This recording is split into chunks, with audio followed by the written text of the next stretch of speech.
I bought a house in secret, then caught my mom giving a tour to my brother's wife and a friend. I smiled, waited for them to leave. Then changed every lock. You know that feeling when you're about to do something that will change everything? That electric buzz in your chest that says you're either about to make the best decision of your life or the worst mistake. Well, I had both sensations coursing through me as I signed the papers for 847 Maple Ridge Drive. My name is Brinley, and 6 months ago, I did something my family would never see coming. I bought a house. Not just any house, a gorgeous 3-bedroom Craftsman in the heart of Riverside Heights, complete with a wraparound porch, original hardwood floors, and a kitchen that belonged in a magazine. The kind of place I'd dreamed about since I was 12 years old, sketching floor plans in my notebooks during math class. But here's the thing, I didn't tell anyone. Not my parents, not my brother James, not even my best friend Savannah. The house was my secret, my sanctuary, my chance to finally have something that was completely and utterly mine. Growing up as the middle child in the Hartford family meant I was used to being overlooked. James, my older brother, was the golden boy, star quarterback in high school, business degree from Northwestern, married to his college sweetheart Amber, and now running Dad's construction company. Then there was my younger sister Paige, the artistic one, currently getting her MFA in Chicago on my parents' dime. And me? I was just Brinley. The practical one. The one who worked 2 jobs through community college, who saved every penny, who never asked for anything. While James got a down payment gift for his first house and Paige got tuition money, I got lectures about being more responsible with my finances. So when I finally had enough saved for a down payment, after 5 years of working as a dental hygienist and running a small photography business on weekends, I decided to prove just how responsible I could be. I found the perfect house, got pre-approved for a mortgage, and made an offer without breathing a word to anyone. The seller, Mrs. Kellerman, was moving to Florida to be closer to her grandchildren. She loved that a young woman was buying her family home, the place where she'd raised her own children. During the walkthrough, she told me stories about birthday parties in the backyard, Christmas mornings by the fireplace, and how the kitchen window had the perfect view for watching neighborhood kids walk to school. "This house needs a family again," she said, pressing the keys into my palm on closing day. "It's been waiting for the right person." I spent 3 months secretly furnishing it, piece by piece. I'd drive there after work, sometimes just to sit on the porch swing and watch the sunset paint the sky orange and pink. I planted tulip bulbs in the front flower bed and hung string lights in the backyard. I even adopted a rescue cat, a ginger tabby I named Muffin, who seemed to understand that our little secret was precious. The plan was simple. I'd live there quietly for a few months, get settled, then surprise my family during Christmas dinner with the big reveal. I'd casually mention my new place, and watch their faces when they realized their irresponsible daughter had bought a house all on her own. But life has a funny way of ruining even the best-laid plans. It was a Tuesday morning in late October when everything started to unravel. I was at work, cleaning Mrs. Patterson's teeth and listening to her complain about her son-in-law's eating habits, when my phone buzzed with a notification from my security camera app. Yes, I'd installed security cameras. Sue me, I'm a single woman living alone, and after watching too many true crime documentaries, I wasn't taking any chances. The cameras were discreet, positioned to monitor the front door, back door, and driveway. I rarely checked them during work hours, but something made me glance at my phone between patients. My blood turned to ice water. There, clear as day on my front porch, stood my mother. And she wasn't alone. Amber, James's wife, was with her, along with someone I didn't recognize, a blonde woman in an expensive-looking coat. Mom was fumbling with something in her purse, and then, she pulled out a key. A key to MY house. I watched in horror as my mother unlocked MY front door and gestured for the other women to follow her inside. The timestamp showed they'd been there for 7 minutes already. "Mrs. Patterson, I'm so sorry, but I have a family emergency," I said, my voice somehow steady despite the earthquake happening in my chest. "We'll need to reschedule your cleaning." I drove home like a woman possessed, my mind racing with questions. How did Mom get a key? How did she even know about the house? And what the hell was she doing giving tours to James's wife and some random stranger? By the time I reached Maple Ridge Drive, the women were gone. But the evidence of their visit was everywhere. The front door was slightly ajar. Mom had always been careless about locking up. Inside, I could see the signs of their intrusion: moved furniture, open cabinets, even the refrigerator door left slightly open. But it was the note on my kitchen counter that really sent me over the edge. Written in Mom's familiar handwriting, "Brinley, honey, I know you're upset, but this is for the best. Amber and Denise, my realtor friend, think this place has real potential. We'll talk tonight. Love, Mom. P.S. Cute cat." I sat down hard on my couch, the couch I'd saved for 3 months to buy, the couch I'd carefully chosen to fit perfectly in this space, and tried to process what was happening. My mother had somehow discovered my house, gotten a key, and was now showing it to potential buyers without my knowledge or consent. The betrayal hit me like a physical blow. This wasn't just about the house, it was about everything. Every time I'd been overlooked, every time my achievements had been minimized, every time I'd been treated like the afterthought child who couldn't possibly know what was best for herself. I called Mom immediately. "Oh good, you got my note," she chirped, as if breaking into someone's house was just another Tuesday activity. "Listen, sweetie, I know you're probably confused." Confused. I interrupted. "Mom, how did you get a key to my house?" "Well, Mrs. Kellerman's daughter is in my book club, and when she mentioned selling to a young Hartford girl, I put 2 and 2 together. I've been worried sick about you living in that neighborhood all alone. It's not safe for a single woman, and honestly, the mortgage must be stretching your budget thin." The neighborhood wasn't unsafe, it was actually one of the nicer areas in town. But that was beside the point. "So you got a spare key and decided to show my house to strangers?" Amber mentioned that she and James might be interested in a rental property as an investment, and Denise is the best realtor in the county. I thought. I hung up. That evening, my phone rang non-stop. First Mom, then James, then even Dad chimed in with his usual, "Let's all just calm down and talk about this reasonably" approach. I ignored them all and spent the evening researching locksmiths. But avoidance only works for so long. The next day, James showed up at my work. "Bryn, we need to talk," he said, using the childhood nickname that usually melted my defenses. "Not today. I'm working, James." Mom told me what happened. Look, I had no idea she was going to do that, okay? Amber mentioned wanting to look at investment properties, and Mom just, you know how she gets when she thinks she's helping. I finished updating my patience chart before looking at him. James was still handsome at 32, with the same dark hair and green eyes we'd all inherited from Dad. He was wearing his usual uniform of khakis and a button-down shirt, looking every inch the successful businessman.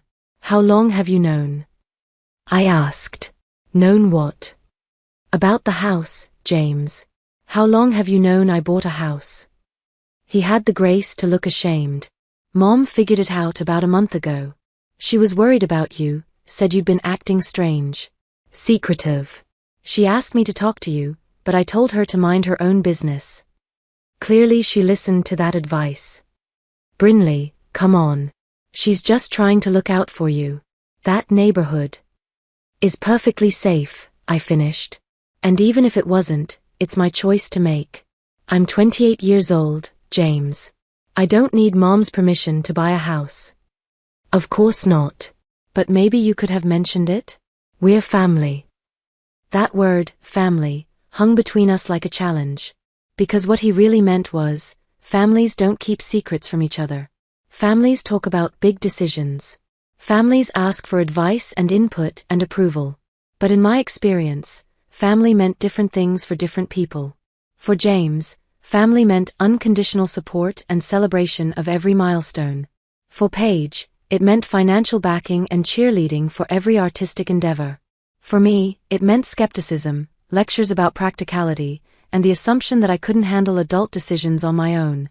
"I'll call Mom tonight," I said finally. "But James? If you or Amber or anyone else shows up at my house uninvited again, I'm calling the police." "That's not a threat, it's a promise." James's face flushed red. "Jesus, Bryn. She's our mother, not some criminal. She broke into my house. She has a key that I didn't give her." The waiting room was starting to stare, so I lowered my voice. "I have to get back to work. We'll talk later." But as James left, I could see the familiar expression on his face, the same look he'd worn when we were kids and I'd done something he couldn't understand. It was a mixture of frustration and pity, as if I was being deliberately difficult instead of standing up for myself. That night, I called a locksmith. Brinley Marie Hartford, you open this door right now. Mom's voice carried clearly through my new deadbolt lock as she pounded on my front door Thursday evening. I sat curled up on my couch with Muffin purring in my lap, watching through the window as she jabbed angrily at the doorbell. I know you're in there. Your car is in the driveway. I'd been expecting this ever since the locksmith left that morning. Jonathan from Secure Solutions had done an excellent job.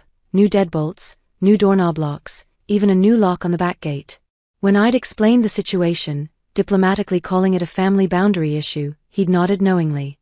Family disputes are the worst, he'd said, testing the smooth turn of the new keys. Good for you for taking control of your space. Now, watching Mom's increasingly frantic attempts to get inside, I felt a strange mixture of satisfaction and guilt. The satisfaction was winning. My phone rang. Mom, of course. Brinley, this is ridiculous. Open the door so we can talk like adults. We can talk through the door, Mom. Or you can call first next time like a normal person. Normal people don't change their locks to keep their mothers out. Normal mothers don't break into their children's houses. There was a pause, and I could practically hear her recalibrating her approach. Honey, I understand you're upset. I should have asked permission before showing the house. But I was genuinely worried about you. This neighborhood, this mortgage payment, it's too much for someone in your position. My position? You know what I mean. You're doing well for yourself, sweetheart, but this house is ambitious. James and Amber could help you with the financial burden if you rented it to them. Or if the market is good, you could sell and make a nice profit. Get something more appropriate. Appropriate. There was that word again, the one that had followed me my entire life. Brinley's career choice was appropriate for someone who wasn't college material. Her apartment was appropriate for a single woman. Her car was appropriate for her budget. But this house? This beautiful, perfect house that I'd bought with my own money, my own credit, my own hard work? Apparently, this was not appropriate for someone like me. Mom, I'm not selling my house. But if you just listen to Denise's advice. I don't care about Denise's advice. I don't care about James and Amber's investment plans. This is my house, and I'm keeping it. Brinley Marie, you're being stubborn and short-sighted. This is exactly the kind of impulsive decision-making that worries your father and me. You can't just shut out your family when we're trying to help you. I walked to the window and looked out at her. Even in the porch light, I could see the familiar expression of frustrated concern that she wore whenever I did something she couldn't control. I'm not shutting out my family, Mom. I'm setting boundaries. If you want to visit my house, you call first and ask permission. If I say no, you respect that. And you definitely don't give tours to people without my consent. I was trying to help you see your options. I didn't ask for your help. The line went quiet for a long moment. When Mom spoke again, her voice was tight with hurt and anger. Fine. Have it your way. But don't come crying to us when this house becomes too much to handle. And don't expect us to bail you out when you realize you've made a mistake. She hung up. Through the window, I watched her march back to her car, Dad's old Ford pickup, and drive away with more force than necessary. I should have felt victorious. I should have felt empowered and strong and proud of myself for standing my ground. Instead, I felt terribly, achingly alone. The next 2 weeks were some of the loneliest of my life. No calls from Mom. No texts from James. Even Paige, who usually stayed out of family drama, sent only a brief message, heard about the house situation. Maybe just apologize and move on. Apologize? For what? For buying a house? For wanting privacy? For refusing to let my family make decisions about my life without consulting me? I threw myself into making my house feel more like home. I painted the guest bedroom a soft lavender, installed floating shelves in the living room, and finally hung the gallery wall of photographs I'd been planning for months. Muffin supervised every project from his favorite sunny spot by the kitchen window. But even the satisfaction of creating my perfect space couldn't completely fill the hollow feeling in my chest. I'd gotten what I wanted: independence, boundaries, respect for my choices, but the cost was starting to feel heavier than I'd anticipated. That's when Savannah showed up with takeout from Luigi's and a bottle of wine. Okay, spill, she said, settling cross-legged on my living room floor with her chicken parmesan. I heard through the grapevine that you bought a house and are currently feuding with the entire Hartford clan. As your best friend, I'm deeply offended that I had to learn this from my hairdresser, whose cousin works at the title company. Savannah had been my closest friend since we'd bonded over terrible cafeteria pizza in 7th grade. She was the only person who'd never made me feel like I needed to apologize for existing, which was probably why I'd been avoiding her. I knew she'd ask the hard questions I wasn't ready to answer. I wasn't trying to hurt anyone, I said, surprising myself by how defensive I sounded. I just wanted something that was mine, you know? Something that no one could have opinions about or try to fix or improve. And instead of just enjoying your gorgeous house, which is absolutely stunning by the way, you're sitting here eating sad sandwiches and brooding like a character in a Victorian novel. She wasn't wrong. I had been eating a lot of sad sandwiches. Save, they don't respect me. They never have. Mom got a key to my house from someone else's daughter and gave tours like it was her property to show off. James thought it was perfectly reasonable for them to discuss my financial decisions behind my back. Even Dad just wants me to compromise and see their side. So what's your endgame here? Never speak to them again. I stared at the wine in my glass, watching the light from my new lampshade create patterns on the surface. I don't know. 3 days later, everything changed again. I was leaving work when I spotted James's Chevy Silverado in the parking lot. But instead of James behind the wheel, it was Amber. My sister-in-law rolled down the window as I approached my Honda Civic, her expression unreadable. "Can we talk?" she asked. Amber and I had always had a polite but distant relationship. She was everything I wasn't, blonde bubbly, with a marketing degree and a talent for making James feel like the center of the universe. We'd never had a real conversation beyond pleasantries at family dinners. If this is about the house situation. It is, but probably not the way you think. She gestured to the passenger seat. Please? 5 minutes.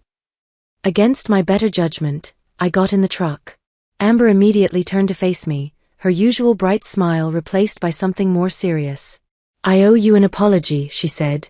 A big one. That wasn't what I'd expected. James doesn't know I'm here, and he'd probably be furious if he found out. But I can't let this go on without telling you the truth. What truth? Amber took a deep breath. Your mom didn't just randomly decide to show me your house. I asked her to. My stomach dropped. What? Not the way it sounds, she rushed to explain. God, this is coming out all wrong. Look, James and I have been having problems. Financial problems. His dad's company is struggling more than anyone wants to admit, and we're behind on our mortgage. James is too proud to tell your parents how bad things really are. I stared at her, trying to process this information. James, the golden boy, was having money problems? When your mom mentioned that you'd bought a house, and I swear, Brinley, I had no idea you were keeping it secret, I got this desperate idea. I thought maybe you'd be willing to rent out a room, or even let us house sit sometimes. I wasn't trying to take your house or anything like that. I was just drowning and grasping at straws. The pieces were starting to fall into place, but they were forming a picture I didn't like. So you asked Mom to show you around?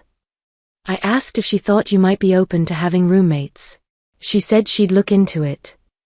I had no idea she was going to break in with some realtor. When James told me what happened, I felt sick. This whole mess is my fault. We sat in silence for a moment, the weight of family secrets and unspoken struggles settling between us. Why didn't James just ask me for help? I asked finally. Amber laughed, but it sounded more like a sob. Pride, I guess. He's supposed to be the successful one, remember? The one who has it all figured out. Asking his little sister for help would mean admitting that he doesn't. Little sister. Even Amber saw me that way. I'm not little anymore, I said quietly. No, Amber agreed, looking around at my car, my work badge, the evidence of my independent life. You're really not. And for what it's worth, your house is beautiful. You should be proud of what you've accomplished. It was the first time anyone in my family had said that. That weekend, I made a decision that surprised even me. I invited them all over for dinner. Mom, Dad, James, Amber, even Paige drove down from Chicago. I sent a group text Saturday morning, family dinner at my place Sunday at 6. Dress casual. I'm cooking. The responses came in a flurry of confused emojis and tentative acceptances. Mom called twice, but I let it go to voicemail. I had things to prepare. Sunday evening, I watched from my kitchen window as they pulled into my driveway. Mom emerged from Dad's truck looking nervous. James and Amber climbed out of the Silverado, Amber carrying what looked like a bottle of wine. Paige arrived last in her beat-up Subaru, her curly hair escaping from a messy bun. I opened the door before they could knock. "Welcome to my home," I said, stepping aside to let them in. The tour I gave them was nothing like the unauthorized one Mom had conducted. I showed them every room with pride, explaining my decorating choices, pointing out the original architectural details, introducing them to Muffin. I watched their faces as they took in the space I'd created, really looked at it, maybe for the first time. "Brinley, this is..." Dad started, then seemed to lose words. He ran his hand along the restored mantelpiece in the living room, his contractor's eye appreciating the craftsmanship. "It's gorgeous," Paige finished. "I can't believe you did all this yourself." Over dinner, homemade lasagna, garlic bread, and a salad from vegetables I'd grown in my backyard garden, I told them the whole story. How I'd saved for 5 years. How I'd researched neighborhoods and mortgage rates and home inspections. How I'd fallen in love with this house the moment I saw the listing. "But why didn't you tell us?" Mom asked, her voice small. "We could have helped." "Because I wanted to do it myself," I said simply. "Because every time I've made a decision in my life, someone in this family has had an opinion about how I could do it better. I wanted one thing, just one thing, that was completely mine." James shifted uncomfortably in his chair. "We don't do that. Don't you?" I looked around the table. "James, when I started my photography business, what did you say?" He was quiet. "You said it was nice that I had a little hobby to keep me busy."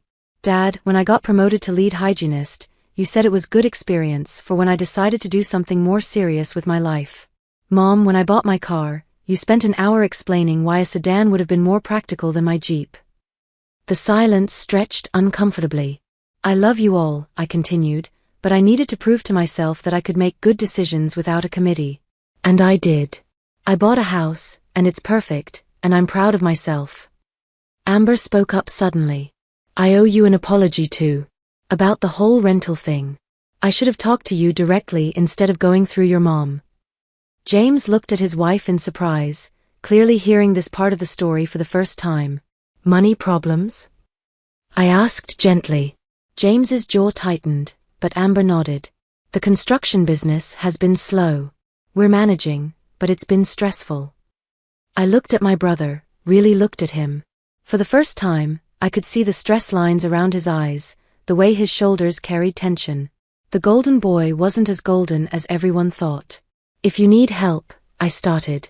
"We don't need," James began automatically, then stopped himself. "Sorry. Old habits."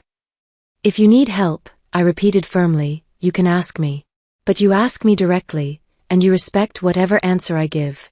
Deal?" He nodded, looking slightly stunned. "And Mom?" I turned to face her. "I need you to understand something. I'm not angry because you were trying to help. I'm angry because you didn't trust me to know what I needed. Getting a key to my house without asking, bringing strangers inside, making plans for my property, that's not help.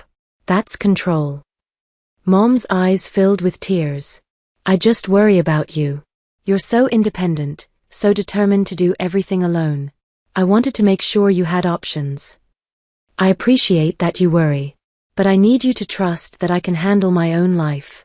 Even if I make mistakes, they're mine to make." We talked until almost midnight, clearing the air about decades of misunderstandings and unspoken expectations. It wasn't a perfect conversation. There were tears, raised voices, and moments when I thought someone might storm out. But it was honest in a way our family hadn't been in years. When they finally left, Mom hugged me extra tight at the door. "I'm proud of you," she whispered. "I should have said that first." As I watched their taillights disappear down Maple Ridge Drive, I felt something shift inside my chest. The hollow feeling that had been my constant companion for weeks was finally starting to fill with something warmer. I was still standing in my doorway when my phone buzzed with a text from James. "Thanks for dinner. The house is amazing. You did good, sis." For the first time in months, I fell asleep that night feeling like I truly belonged somewhere, not just in my house, but in my family. The difference was that now, I belonged on my own terms. And sometimes, that makes all the difference in the world.